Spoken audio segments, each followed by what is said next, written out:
Kita sekarang juga sedang mencoba untuk menembus ke pasar kayak India, Vietnam ya, tapi melalui perai. Masih ingat dengan Arianto Misel? Warga Cirebon ini adalah penemuan alternatif BBM berkomposisi air untuk kendaraan. Sayangnya penemuan revolusioner yang berpotensi mengubah sejarah industri itu ditanggapi dingin oleh pemerintah. Peneliti Laboratorium Motor Bakar Badan Riset dan Inovasi Nasional atau BRIN Arifin Nur meragukan alat pengubah air murni bisa menjadi bahan bakar kendaraan bermotor. Menurut dia, teknologi tersebut secara teori masih belum memungkinkan untuk digunakan karena berpotensi menyebabkan masalah. Selang setahun kemudian, temuan Arianto tersebut dilirik oleh sebuah perusahaan otomotif Eropa. Ia pun diundang ke Italia untuk mempresentasikan temuannya tersebut. Lalu bagaimana reaksi dari pemerintah Indonesia setelah penemuan anak bangsa yang semula diabaikan tersebut malah diapresiasi dunia?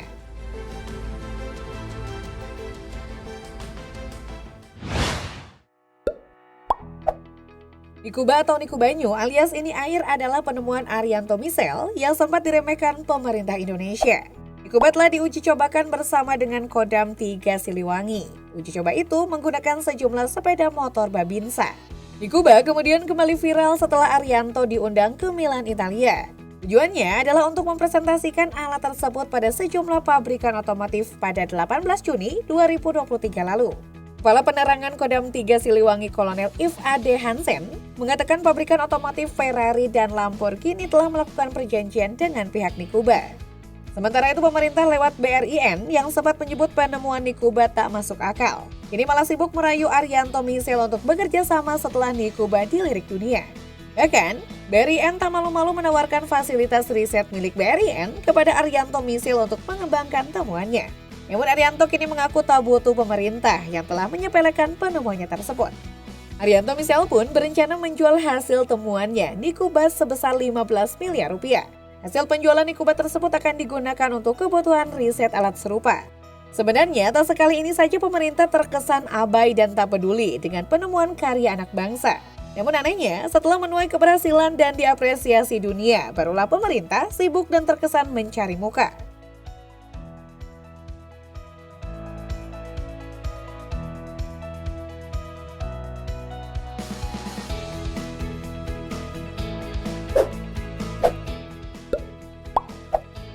Nasib Arianto Misel juga dialami oleh seorang anggota TNI bernama Sertu Agus Rahwa Awaludin.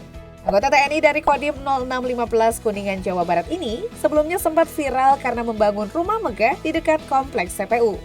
Selain menjadi aparat, Sertu Agus juga adalah seorang pengusaha sukses alat hitan kualitas ekspor. Berkat usahanya itulah, ia berhasil menjadi miliarder dan dapat mendirikan rumah mewah. Namun, sebelum alat hitan kauter hitan Sonic diekspor ke mancanegara dengan usahanya sendiri, pada mulanya pasar domestik tidak melirik.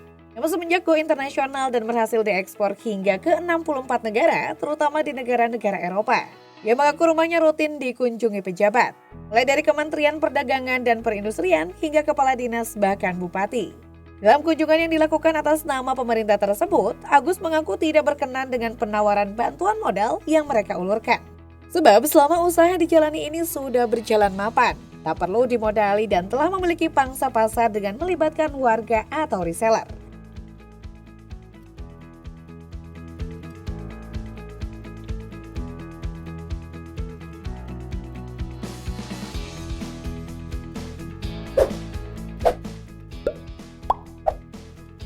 Dr. Warsito Purwo Taruno berhasil menemukan alat pembunuh kanker bernama Electrocapacitive Cancer Therapy atau ECCT.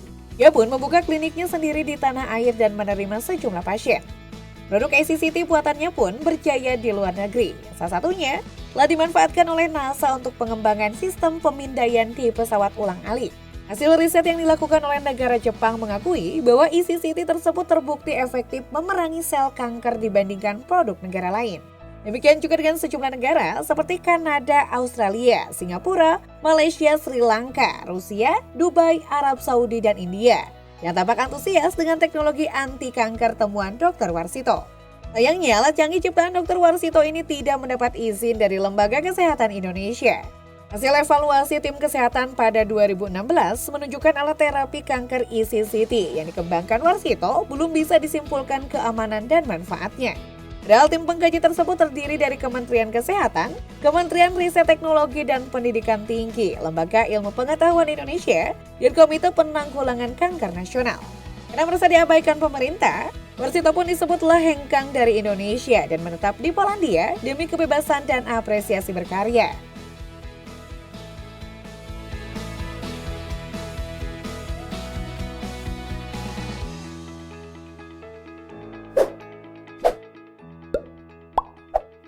Dosen Fakultas MIPA Universitas Brawijaya Malang, Nur Hada berhasil membuat kompor yang ramah lingkungan.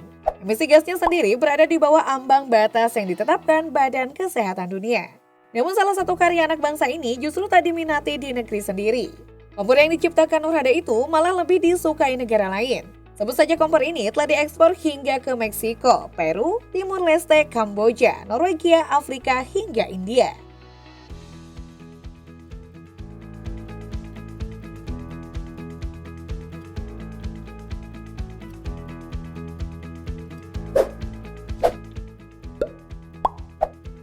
Tak cuma Jerman dan Amerika, Indonesia nyatanya juga mampu memproduksi mobil sport.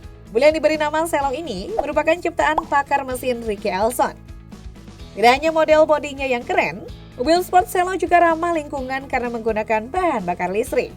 Sayangnya, mobil canggih ini ditolak pemerintah Indonesia karena disebut tidak lolos uji emisi. Sementara itu, saat pemerintah Indonesia menolak mobil canggih Selo ini, Malaysia justru meminang mobil sport canggih ini dan dikembangkan yang lebih lanjut.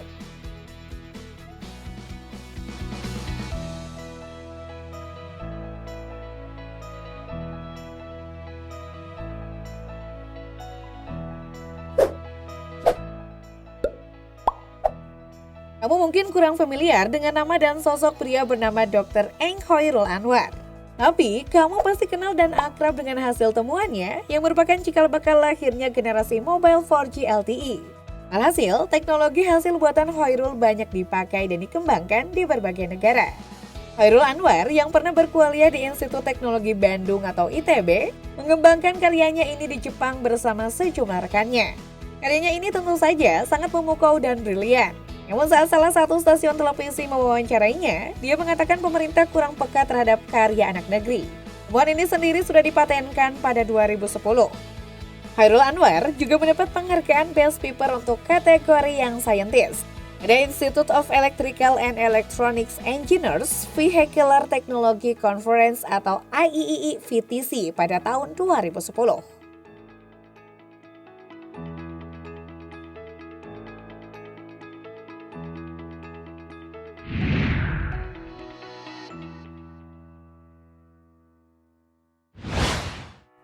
Ternyata penolakan dan kurangnya apresiasi pemerintah pada potensi dan penemuan karya anak bangsa cukup sering terjadi dan terus berulang. Menurutmu, apakah tindakan sejumlah warga Indonesia yang lebih memilih berkarya di negara lain hingga menolak bantuan pemerintah adalah tindakan yang wajar-wajar saja? Gimana menurut kalian?